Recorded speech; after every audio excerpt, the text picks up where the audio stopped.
অগ্নিগর্ভ মণিপুর, দাউ দাউ করছে আগুন, আতঙ্ক গোটা রাজ্য জুড়ে। অশান্ত মণিপুর এখন সেনার দখলে, কাউকে দেখা মাত্রই গুলির নির্দেশ মণিপুর সরকারের। এই পরিস্থিতিতে মণিপুরে পাঠরত ত্রিপুরার ছাত্রছাত্রীরা বিপাকে পড়েছে। রাজ্যের ছাত্রদের এই সংকট মুহূর্তে তাদের পাশে দাঁড়িয়েছেন রাজ্য বিজেপির সাধারণ সম্পাদক অমিত রক্ষিত।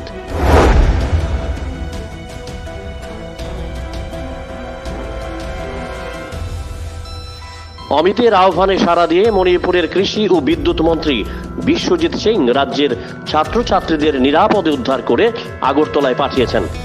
এই সংক্রান্ত বিষয়ে অমিত রক্ষিত তার সামাজিক যোগাযোগ মাধ্যমে লিখেন, মণিপুরের কৃষি ও বিদ্যুৎ মন্ত্রী শ্রী বিশ্বজিৎ সিংজিকে ধন্যবাদ। বিশ্বজিৎ সিংজি ইম্ফলের আটকে পড়া ত্রিপুরা ছাত্রদের সহায়তা দেওয়ার জন্য তিনি ব্যক্তিগতভাবে আজ বিকেলে মণিপুর বিশ্ববিদ্যালয় ক্যাম্পাসে যান এবং তাদেরকে বিমানবন্দরে নিয়ে যান। সম্পূর্ণ নিজের খরচে রাজ্যের ছাত্রদের আগরতলায় পাঠিয়েছেন।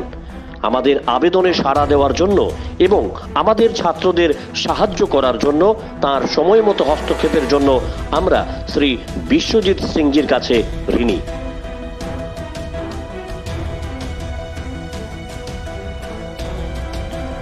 অমিত রক্ষিত তার ফেসবুক পোস্টে লিখেছেন, আমাদের মাননীয় মুখ্যমন্ত্রী ডাক্তার মানিক সাহাও মণিপুরের সরকারের সঙ্গে অবিরাম যোগাযোগ রেখে চলেছেন। উভয় সরকারই আমাদের শিক্ষার্থীদের সব ধরনের সহায়তা নিশ্চিত করার জন্য একযোগে কাজ করছে। অমিত রক্ষিত তার সামাজিক যোগাযোগ মাধ্যমে দাবি করেছেন, এই মুহূর্তে মণিপুরে আটকে পড়া ত্রিপুরার ছাত্রছাত্রী সহ অন্যান্য মানুষের সাহায্যের জন্য ত্রিপুরা বিজেপি হেল্পলাইন চালু করেছে। হেল্পলাইনের নম্বর 8794148810 এবং 8794858617। Bureau report, jam 24 news.